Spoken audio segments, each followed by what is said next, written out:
Welcome to the Colorado Fire College Podcast, your source for knowledge to keep you in the fight. Stay tuned for the latest educational lectures, new product reviews, and interviews with the top firefighting professionals. Get 5, you ready? Let's get started. Here are your hosts, Lieutenant Chris Gay and firefighter EMT Eric Scholl.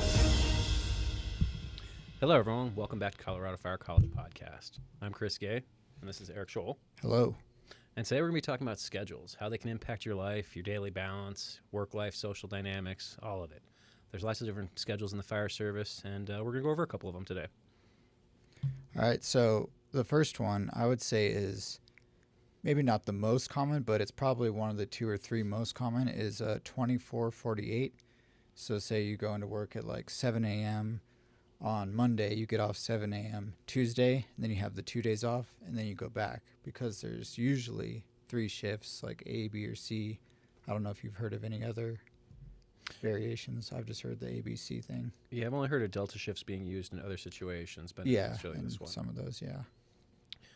Which, I'll be honest, it doesn't sound terribly horrible, but in the same aspect, No. doesn't sound terribly great either. Yeah, like for me, I don't consider the day immediately after a shift or before a shift to be like a day off because, if you're busy, at least wherever you work at during the night, then that day you get off, that first day, like for me, I have to like sleep at least a little bit. And then the day before I go to work, I'm so worried about, having everything I need and, all my stuff is together, ready to go. So like, that's all you get if it's a 24/48, Yeah, and I know one of the common problems will be when you get off a busy set with all the different schedules is what you're doing to get back to normal life. Yeah. I know a lot of people who have kids are, jumping back and dropping off at school and things like that. Right, yeah. So they can't rest right away. Well, the 24/48 isn't too bad, but my favorite's the 48/96. Yeah.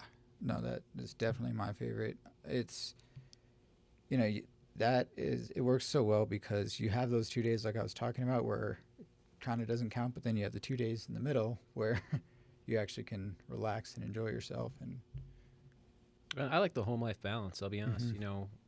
Being gone for 2 days isn't too big of a deal to kids. It's like you're being gone for the weekend, but when you're home for 4 days, being able to be there when they get off school, when they're waking up in the mornings, when they're going to bed at night, that makes a big difference for them. So I honestly think that's one of the best schedules. yeah. Yeah, and the 2 days can be a little long to be away from home, but it's, with the 4 days you get off, like you were saying, kind of, I think that's the best balance. And then there's some other ones, like there's one called a Kelly schedule, which I don't like that one. If I'm correct, it's 24 on, 24 off, 24 on, 24 off for 5 days, is it? So it's a 9-day cycle Okay. where you're doing 24 on, 24 off for the first 5 days, with the last 4 being off. Yeah. I don't like that at all. Because, the 48/96, you get that 4 days off after each shift, where with this, it's like you do all that back and forth just for one of those amounts of days off.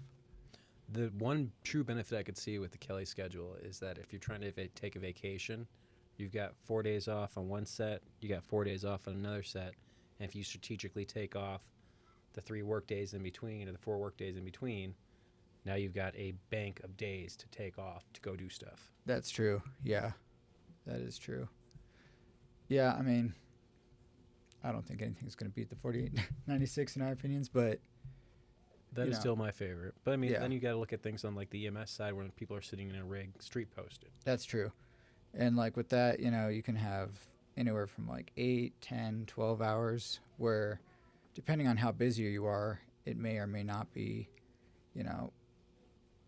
extremely boring or whatever. But like if you only get a few calls, like, and you're doing a 12-hour shift, that's a lot of. Well, it depends on, what the living accommodations are. If you're working for a private organization and you're doing a standing shift in a rig, Yeah. then I right. think, 12 to 16 hours is the max you should do. Absolutely. I think Yeah. standing 24 is ridiculous. Yeah. That's. But if you provided sleeping quarters, 24-hour EMS shift doesn't sound as bad on the 911 side. I'm not so sure on the private side, on the interfacility transport side.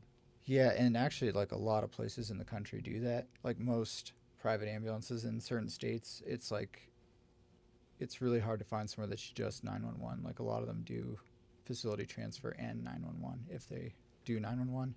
So like that's kind of how they function. So I mean, maybe it's weird, but yeah, I've thought about that before. Like it would just seem kind of, it'd be strange to be woken up for a facility transfer, you know? Yeah. Well, on the EMS side, I think they also do more of the front half, back half schedule. Yeah. Yeah. I think if they do 12s, or I don't know how 8s or 10s work, but for 12-hour shifts, I think most of them do the front half, back half, like work 3 days, 4 days, just back and forth each week. So it kind of makes me want to tie things back to what we were talking about on the fire side. Because with the front half, back half, you kind of have a standing schedule. Yeah, right. What are your thoughts on a standing schedule on the fire side? As in like 48? As in like, yeah, working 2 days on, 4 days off, standing. I mean, obviously you can't do it. Oh, standing. Okay, I see what you're saying. Yeah, that definitely. I should say fixed, not standing. Fixed. Fixed. Okay, I thought you meant like up the hole. No. Okay, fixed. Yeah, so it seems kind of nice at first, but then once you get into how that works out, you know, because you can't have it just perfectly 2 days each week because there's always that last day that no one would be on. So then you have to have at least 2 of the crews, like A shift or C shift or whoever. They would have to work 72s every third week, and then B shift or the middle shift, they would just come in for 24. Like, so having the same fixed days isn't so bad. Like, that seems nice. Like, oh, I have all these days off, and you do, but every third week you have some to, variation. Yeah. Mm-hmm. Yeah, I get what you're saying. I personally don't think it's a great idea. Yeah. I think it allows people to get complaints since, you know, working Monday, Tuesday, or Wednesday, Thursday. Yeah. And then the people who are working Friday, Saturday, and Saturday, Sunday, or any combination of the back half of the week are really carrying the load. They really are. And yeah, that complacency, like you were saying, that's a problem too, because, you know, especially if you work a place where there's a big difference between weekends and weekdays, so maybe you don't do anything during the weekdays usually, and then the weekends are just nonstop. Like, yeah, that's going to make it it's going to be bad for new people because they won't be able to get that experience, and then it'll be bad for people who are experienced because, again, complacency. So I don't think that's the best way to do it, in my opinion. Well, why don't you comment below, tell us what schedule you work and what you think is the best schedule and why. Don't forget to tell your friends about the podcast.